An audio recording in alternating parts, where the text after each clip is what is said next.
How can you dismantle a toxic workplace? It's one of the most challenging tasks a leader can face. You have an option as a leader to remedy it, like it's a flavor of the month.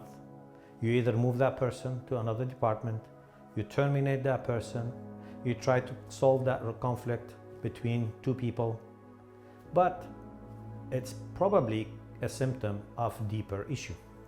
Let me explain. So you have a headache. You have a choice. You can take a paracetamol tablet and hopefully your headache is cured for 6 hours to 8 hours.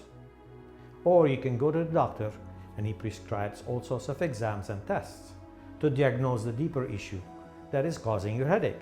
Similarly to organizations, when you do a cultural survey, you would understand all the different causes, I call them causal factors, that might impact a culture to become what it is today. Cultures could be constructive, where people like each other, people support each other, they work collaboratively, they are achievers, they are satisfied and fulfilled, as opposed to a defensive culture where everybody takes a side, they don't want to rock the boat, and typically it's fueled by punishment or fear of decision making, or an aggressive culture where people are fighting for positions, for power, and they have a conflict between each other to have better status in the company. All this is driven by factors. These factors determine what could be the climate of an organization, means the visual symptoms that you see in your organization. Let's talk about toxic workplace. In toxic workplace, there are probably 3 or 4 factors that you really need to examine. The leadership style is important. Is he a punishment driven? Is he empowering? Is he a laissez-faire? What is the style of that leader? Communication. How we foster communication across. Is it one way? Is it collaborative? Is it transparent? How do we treat people? Fairness, recognition, rewards, fairness in appraisals. And last but not least, resistance to change.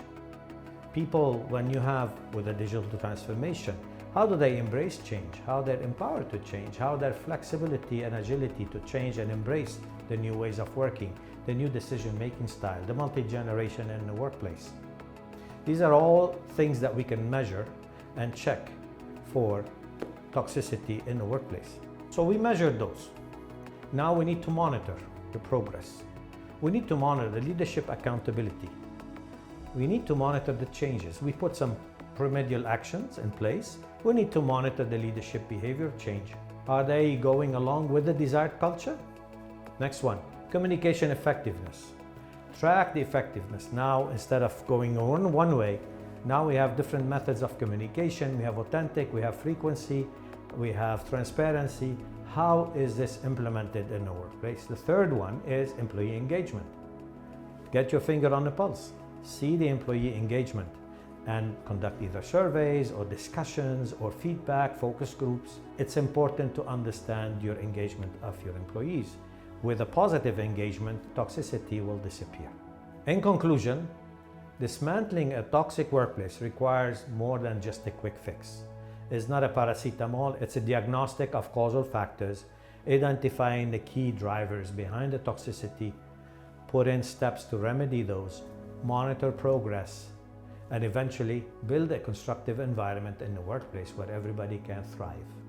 Remember, this is not a one-time event, but a continuous journey towards a healthier, more productive workplace culture.